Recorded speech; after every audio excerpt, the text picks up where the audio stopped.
Students, मैं doctor Uma Rathore, assistant professor of chemistry. आज हम बीएससी पार्ट फाइनल के पेपर 3 में यूनिट 4 शुरू करेंगे, जिसका नाम है थर्मोडायनेमिक सेकंड, जिसमें हम थर्मोडायनेमिक के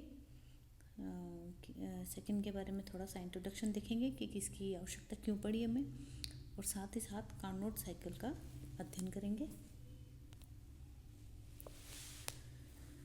ऊष्मागतिकी का प्रथम नियम तंत्र द्वारा अवशोषित ऊष्मा या किए गए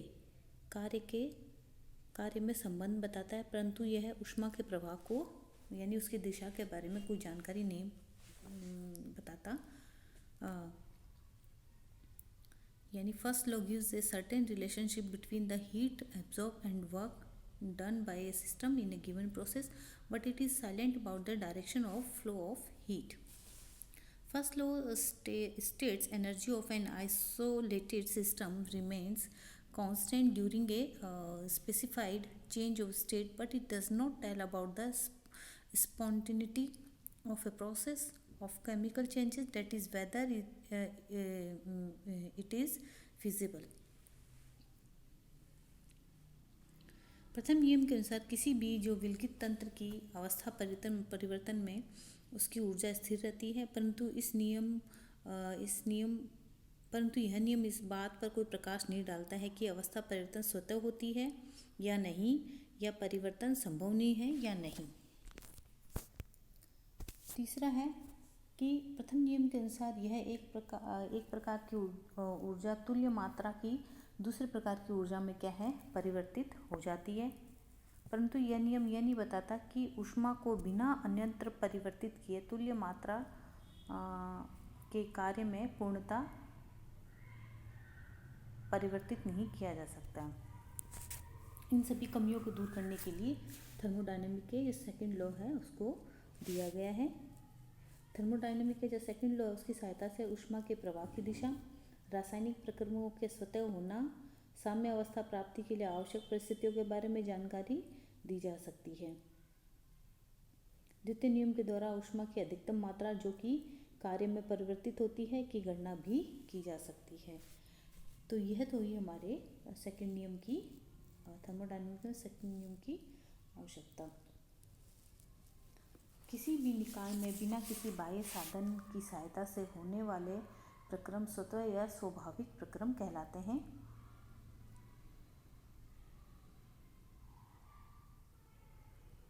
यह पाया गया है कि जो प्राकृतिक प्रक्रम या नेचुरल प्रोसेस स्वतः एवं अनुकरणीय होते हैं, जैसे जल उच्च तल से नीचे तल की ओर बहना, ऊष्मा गर्म वस्तु से ठंडी वस्तु की ओर प्रवाहित होना, जब तक कि दोनों तरफ तापमान समान नहीं हो जाए, और यही प्रक्रम अगर उल्टा कर दिया जाए तो हमें ऊर्जा की आवश्यकता होती है। इस प्रकार ये थोड़े से हमारे पास एग्जाम्पल हैं।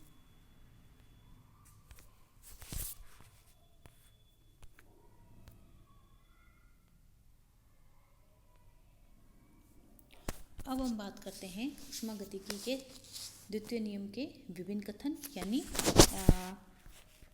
Different statement of second law of thermodynamic, जिसमें हमारे पास क्या है, केल्विन स्टेटमेंट है,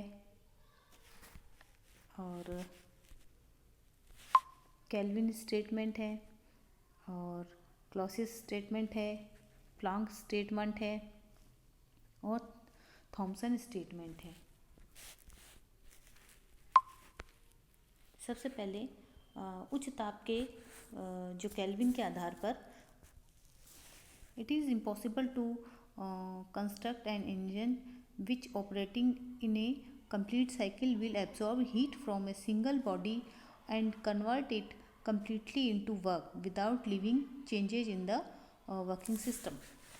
यानी उच्च ताप के ऊष्मा भंडार से निम्न ताप के ऊष्मा भंडार को कुछ ऊष्मा स्थानांतरित किए बिना एक चक्रीय प्रक्रम द्वारा उसी समय ऊष्मा को कार्य में परिवर्तित करना संभव नहीं है।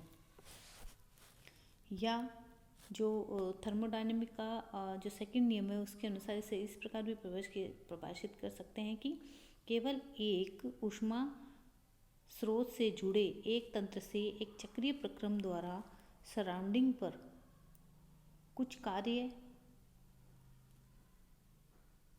संभव नहीं है, अर्थात कार्य की सतत प्राप्ति के लिए सिंक का होना आवश्यक है। एक तंत्र के किसी भाग या सराउंडिंग में परिवर्तन हुए बिना ऊष्मा को तुल्य मात्रा के कार्य में रूपांतरित करना संभव नहीं है। किसी भी साइक्लिक प्रक्रम में किसी स्रोत से ग्रहण की गई ऊष्मा अपने कुछ भाग का हनन किए बिना तुल्य मात्रा में कार्य में परिवर्तित नहीं हो सकती है। क्लॉसियस ने रेफ्रिजरेटर सिद्धांत पर ऊष्मागतिकी के द्वितीय नियम को निम्न प्रकार से परिभाषित किया कि किसी स्वतः क्रियाशील मशीन के लिए जिसे किसी अन्य स्रोत की सहायता से प्राप्त ना हो, निम्न ताप वाली वस्तु से ऊष्मा लेकर अपेक्षाकृत गर्म वस्तु को प्रदान करना असंभव है, या ऊष्मा अपने आप निम्न ताप की वस्तु से उच्च ताप की वस्तु की ओर प्रवाहित नहीं हो सकती है।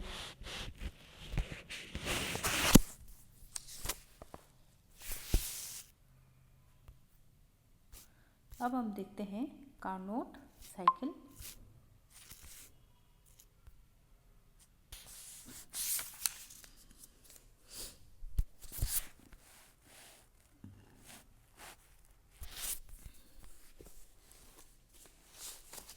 यह ऐसा चक्र है जिसमें कोई तंत्र कुछ उत्क्रमणीय प्रक्रमों से गुजरते हुए अपनी मूल अवस्था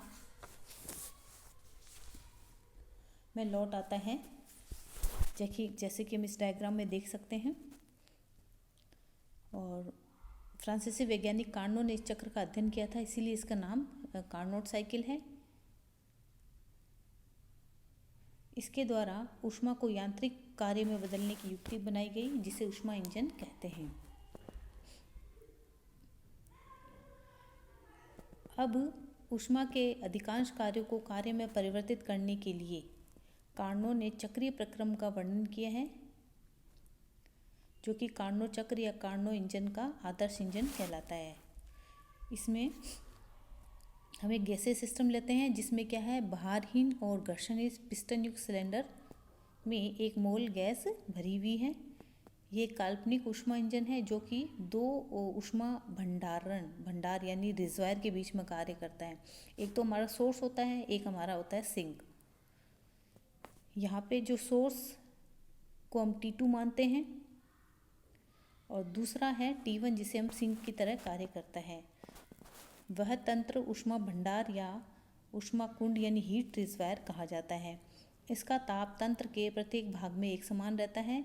इस तंत्र से कुछ ऊष्मा लेने या ऊष्मा देने पर इसके ताप में कोई चेंज नहीं होता है। यदि ऊष्मा भंडार से ऊष्मा ली जाए तो वह सोर्स का कार्य करेगी, यदि ऊष्मा भंडार को ऊष्मा दी जाए तो वह सिंक का कार्य करेगी। कार्नो का जो संपूर्ण जो साइकिल है उसे 4 उत्क्रमणीय स्टेप में कंप्लीट किया गया है। इन चारों स्टेप में से होने के बाद सिस्टम वापस अपनी मूल अवस्था में लौट आता है। अब हम देखते हैं, सबसे पहले देखिए इसमें 4 साइकिल में देखिए हमारे पास ये है आइसोथर्मल एक्सपेंशन, फिर उसके बाद है एडियाबैटिक एक्सपेंशन, तीसरा है आइसोथर्मल कंप्रेशन और उसके बाद है एडियाबैटिक कंप्रेशन। यानी जो समतापी प्रसार है, अगर हम इसे देखें, ये जो सिस्टम है T2 वाले स्रोत के संपर्क में है और बिंदु A यहाँ से Q2 अवशोषित ऊष्मा कर दी जाती है और उत्क्रमणीय प्रसार होता है जिसे V1 से V2 तक वॉल्यूम हो जाता है, बिंदु B तक पहुँच जाते हैं। एक समतापी प्रक्रम है और जो संपूर्ण जो ऊष्मा कार्य में परिवर्तित हो जाती है, अर्थात जो ऊर्जा परिवर्तन है हमारा कितना हुआ, वो 0 हुआ। तो यदि तो ऐसी स्थिति में किया गया कार्य हमारे पास क्या हुआ,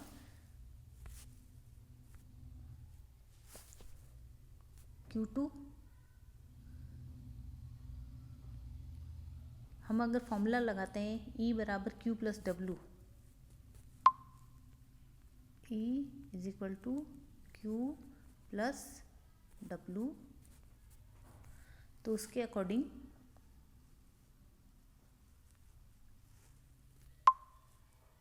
E 0 है, इसका मतलब हमारे पास Q is equal to minus W1, हम इसे मानते हैं, और W1 is equal to R minus RT2 ln V2 upon V1।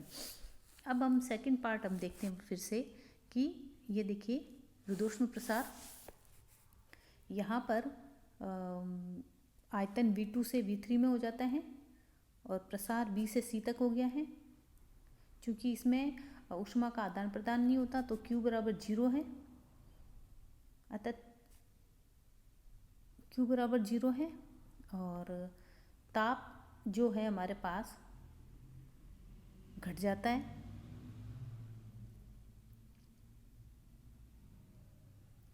T1 तक सिंक का ताप घटता है। तो इस अगर हम थर्मोडायनेमिक का नियम लगाते हैं तो E बराबर Q प्लस W में Q बराबर 0, इसलिए डेल E बराबर W2 के बराबर। हम जानते हैं CV बराबर del E upon del T constant volume पर, तो del E is equal to CV T1 minus T2, W is equal to CV T2 T1 minus T2। अगला जो स्टेप है हमारे पास जो है आइसोथर्मल कंप्रेशन में, इसमें हम देखते हैं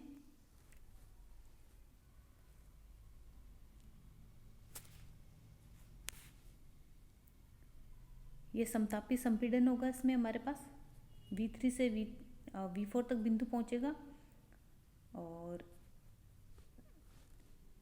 यह नियम E बराबर Q प्लस W, प्रथम नियम के अनुसार E बराबर 0, तो Q1 प्लस W3, तो Q1 is equal to minus W3 यानी RT1 ln V4 upon V3। तो इस तरह से W3 का मान निकाला जा सकता है। अब हमारे पास फोर्थ स्टेप है, जब सर्किल वापस अपने मूल अवस्था में लौटता है, ये वापस अपने C से लेके D में पहुंच गया है, रुद्धोष्म कंप्रेशन है, ये संपीड़न है।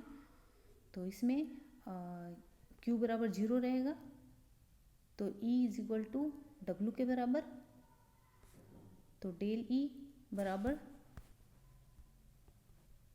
W4 CV T2 minus T1, तो W4 बराबर CV minus CV T1 minus T2। Total जो वर्क किया हुआ होगा वो W1 plus W3 plus W4 plus W2 के बराबर होगा। हम चारों इक्वेशन को जब एक साथ करेंगे तो हमारे पास निम्न प्रकार से वैल्यू आएगी, ये यानी minus RT2 ln V2 upon V1 minus RT1 ln V4 upon V3 solve करने के बाद में। अब हम जानते हैं कि जो हमारे पास V2 था और V3 ये क्या है, एडियाबैटिक वक्र थे, और V4 और V1 है जो हमारे पास वो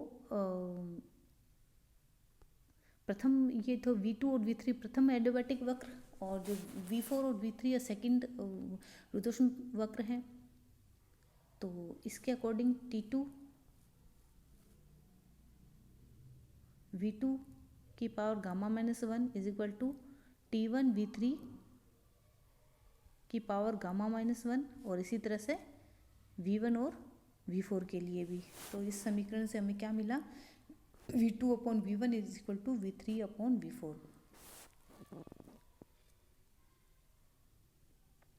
ये जो अबव इक्वेशन में है हम इसकी वैल्यू रखेंगे तो हमें सॉल्व करने पे क्या मिलेगा,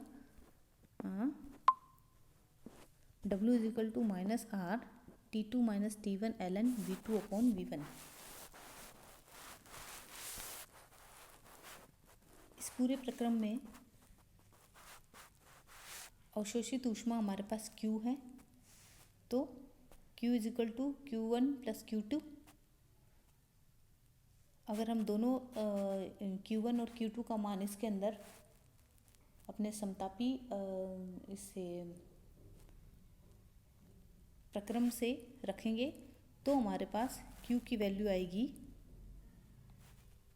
Q is equal to R T2 ln V2 upon V1 minus R T1 ln V2 upon V1, जिसमें कि R कॉमन ले सकते हैं हम आगे।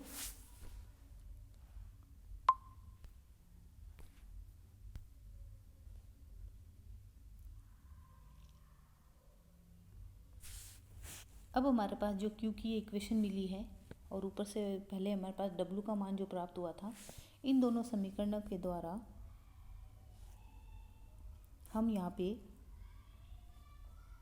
नीचे समीकरण जो 12 दे रखी है, यहाँ पे W is equal to minus Q T2 minus T1 upon T2 प्राप्त करेंगे,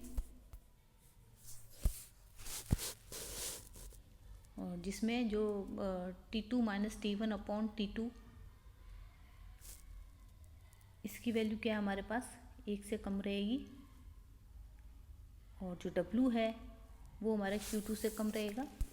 अतः स्पष्ट होता है कि उच्च ताप पर अवशोषित ऊष्मा का कुछ भाग ही कार्य में परिवर्तित होता है तथा शेष भाग सराउंडिंग यानी सिंक जो कि निम्न ताप पर है को दे दिया जाता है या सिंक में चला जाता है।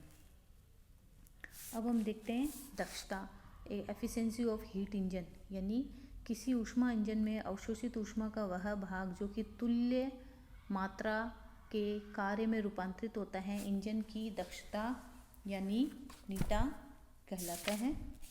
The fraction of absorb heat by an engine which convert into work is called efficiency. तो नीटा is equal to W upon Q2, और हम जानते हैं कि W अपॉन Q2 की जो वैल्यू है वो है T2 minus T1 upon T2 के बराबर है। तो यानी नीटा is equal to T2 minus T1 upon T2। Engine की दक्षता केवल स्रोत या सिंक के तापों पर निर्भर करती है, इसके बीच इंजन कार्य करता है जिनके बीच में कार्यकारी पदार्थ पर नहीं।